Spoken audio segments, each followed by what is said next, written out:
大家晚上好。咁依家咧就係7點鐘到啦。咁又到禮拜二啦，賠率又出咗啦。咁我又睇咗啦。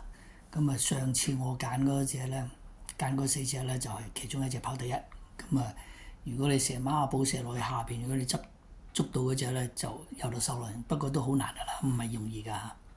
咁我自己咧就冇提供呢個啦，就孖寶三寶。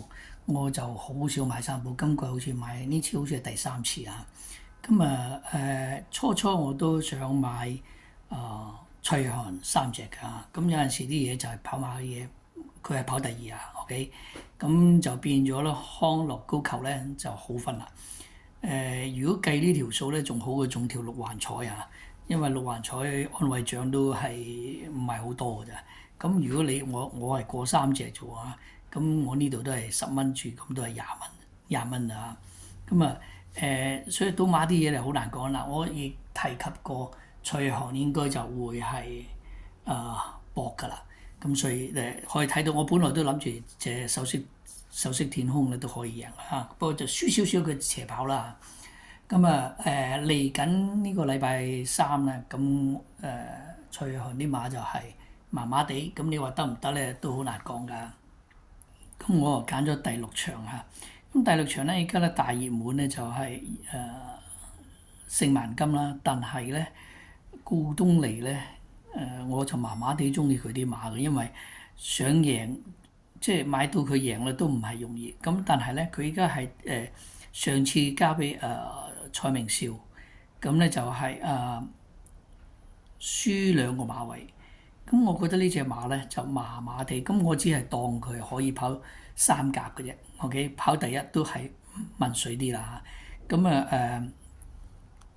但係我又唔可以話刪咗佢啊。咁因為我咪介紹嗰個位置 Q 嘅嚇。咁佢咧就唯一一樣嘢嘅檔咧就係1檔，咁都未必係好，因為除非佢係全程可以全部帶得晒翻嚟嚇。咁理論上佢係可以嘅。再博到中意禮又可以減磅啦。咁變咗咧應該都有得諗嘅。第2隻咧我就係揀6號啦，天天灑落。OK，貨運星啦嚇。我覺得貨運星係真係好薄嘅嚇。而且有賠率，所以值得買，就買咗6號啦。跟住就係7號同滿滿啦。我中意潘明輝啦。佢已經係贏咗2次㗎啦。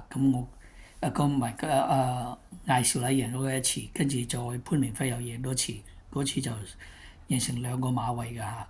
我覺得呢隻馬咧都好大機會嚇。不過咧就搏咗咁多次，會唔會係體力透支咧？冇人知啊。另外一隻咧就超強60啦。哇！呢隻馬我又唔明點會變到13倍㗎嚇。隻馬咧啱啱就係對上2次就跑第2，又對上3次都好近啊，224。今季淨係跑過1次第8同埋1次11，咁好嘅賽績咧，理論上應該唔應該冷㗎？我都拗晒頭。不過我就都幾中意佢嘅，就唯一一樣嘢咧就係唔中意隻騎師㗎啦。OK， 因為巴度咧都係唔穩定，就中意方嘉柏啊。咁我就揀呢4隻。就係第6場嘅4、6、7、8。OK， 咁就你哋我畫咗位置 Q 啦，咁你哋可以買連贏位啦，甚至將呢4隻射上射落都得㗎。好啦，I pick up for race 6, number 4, number 6, number 7, number 8。OK， 咁祝大家好運啊！拜拜。